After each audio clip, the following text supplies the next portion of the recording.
As moms, we love our kids with every fiber in us, but what the heck are we going to do with them running around the house like a bunch of zoo animals all summer long? Let's create balance by teaching these kids responsibility with the fun twist. I work from home, so this has been a struggle throughout the years to have any kind of summer structure. During COVID, it was okay for kids to barge into meetings, but what is the answer to trade some of the chaos and stress for more peace and structure? Let me snap my fingers for you. There. Did anything change? Sorry, it's not that easy. As parents, we can get into this boss mode.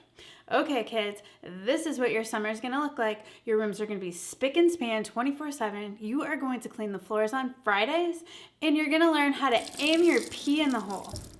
Welcome to Mama Boot Camp, kids. How well does that work? Not at all. Your kids are going to want to dig a hole in the backyard, go sit in it, and hide from you.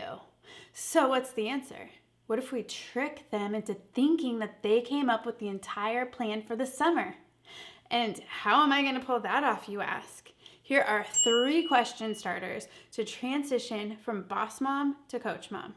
The first one is invite them to pretend it's the first day back from summer break. Ask, what exciting things are you going to share with your friends about how successful your summer was? Then write those things down. Now you can insert a few things of your own that were most likely not mentioned. We can do so many things for our kids to get the job done faster that we may forget to teach them survival skills. And then they're clueless when they grow up and leave the house. So I told my son, this summer, you get to learn how to cook and bake. You get to. Sounds like a reward. Pick 1 dinner a week and 1 yummy baked good a week. He was actually so excited about baking that we got the ingredients that same day and made his first cheesecake. Make teaching life skills to your kids fun and their idea. What about those messy rooms and disgusting bathrooms? Yeah, that's something else we're going to work on this year. Our child has high-functioning autism, which makes it really hard for him to even figure out what to clean first. So it's easier living in organized chaos. Instead of attacking him once again for his cluster mess of a room, I asked him to write a list of his favorite household chores. Then, ones that he feels overwhelmed with. Sure enough, his room was one of the most stressful chores. Then we talk through the difficulties of it so he can hopefully not have bugs crawling on his floor by the end of the summer. Now it's time to make a plan. We may be tempted to grab a pen and paper and go to town micromanaging their summer chore chart, but the way we get stuff done may not be the way our kids work. We all have different values, and knowing the values of your children is super important in guiding them. If you have a girly daughter, she may want to have a colorful chart with stickers.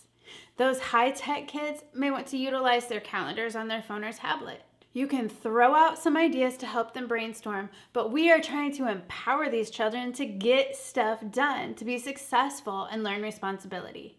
Let's allow our kids to get their creative juices flowing with their version of what that looks like to them.